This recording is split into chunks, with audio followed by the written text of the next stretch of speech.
We reported that Manchester United are closing in on a deal to sign Benjamin Šeško. Within that, we revealed that Newcastle United actually had a bid accepted yesterday, Tuesday, worth 82.5 million euros plus 2.5 million euros in add-ons. So a deal worth 85 million euros.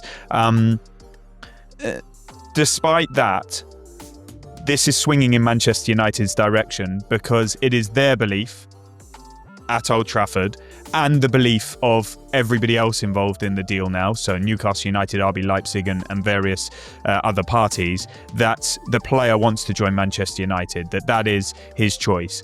And so we'll have to see as and when a deal is going to be agreed between United and RB Leipzig, because that hasn't happened yet.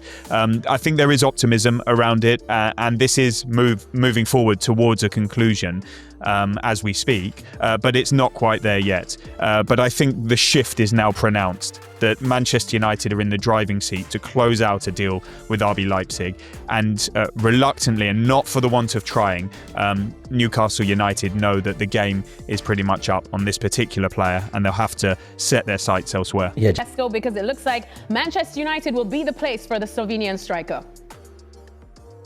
Yeah, everybody seems to be reporting that he has chosen Manchester United. That's his preference. United over Newcastle, who of course were also strongly linked with him. And yeah, you can all see that fee, which is a lot of money. But you're getting a guy who I think most people agree has an incredible toolkit and a really, really high upside, even though he's not coming off a particularly good season. And of course, there's a lot of questions, which I'm sure we're going to go through, how accustomed is he to leading the line on his own? And obviously, how is he going to adapt to the Premier League? And he's still very young. And what actually happened last year? Was it just Leipzig kind of like dragging him down? But yeah, they've made their move, and looks like it's Šeško. Ale, what do you make of this one? Are you a fan of this one? We spoke about it a lot on the show yesterday, and everyone was kind of questioning on whether, as Gab said, he is the one to lead that line for Manchester United, if he's good enough to carry Manchester United potentially into the top half of the table. Well, I agree that there is a toolkit, as Gab addressed it there, that can be impressive when you see the physicality of the player, and yet you see in terms of the skill set that he's able to play with the ball at his feet, that he's able to dribble, that he's able to combine. You put all those things together and you kind of go, man, this guy is a world beater. And then you watch him play every weekend, as I was tasked to do all of last season in Bundesliga play. And I can tell you that this is a player that in moments can be outstanding. In fact, 2 or 3 games at a time can be outstanding, and then goes missing for long periods of time. Look, he was in the same front line with Luis Openda and Xavi Simons. Players who in Bundesliga and really in any league should be very productive players. And when you look at Leipzig last season, part of the issue that they had is that for all the possession and ball control that they had in matches, they were unable to consistently put teams away by scoring goals consistently. And that's a word that I would use time and time again when I talk and describe Benjamin Šeško. He is inconsistent. He is yet to mature as a player, and to really mature as a player that can look to be not only the guy leading the line, but consistently, again, I'll use that word, combine with other players around him. The talent and the skill set seems to be there, but he hasn't pulled it all together just yet. If you're a Manchester United fan, you hope that that's happening sooner rather than later. Frank, let me go to you on this one, because the offers from Manchester United and Newcastle were pretty similar, and we heard from Jan just last week when I asked him about the preference of the player, and it seemed like he always did want to go to Manchester United. If you were in his shoes, would you have chosen United now over Newcastle? Right now, no, of course not. According to what I see from Manchester United and what I saw last season, for example, and the season before from Newcastle, now you will go to Newcastle because you know that I would say that in terms of results, you are pretty sure that you can fight for the Champions League or the Europa League with Newcastle, where we have doubts about that club, which once have been one of the best clubs, if not the best club in the world, and is not anymore. So it's a dream for him. So let's allow him to fulfill his dream. But I have to say that no, I wouldn't go if I was him. But if I were him, sorry. But it's what he wants. On the other side, I was listening to Alejandro.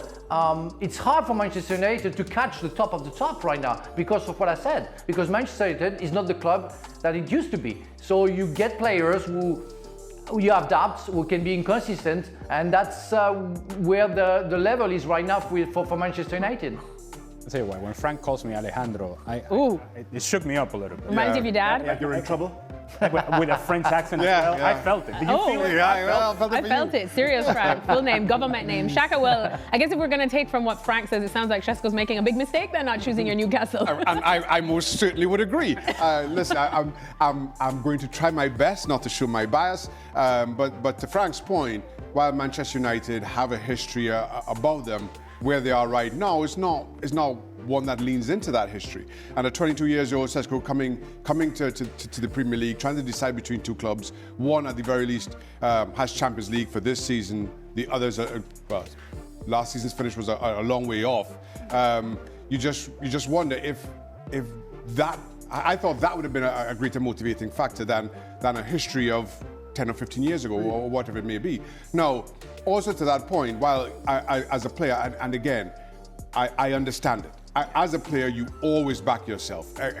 It's part of who you are, it's part of your identity. Every single player who makes it to this level backs themselves regardless. So he sees himself as that missing piece for Manchester United.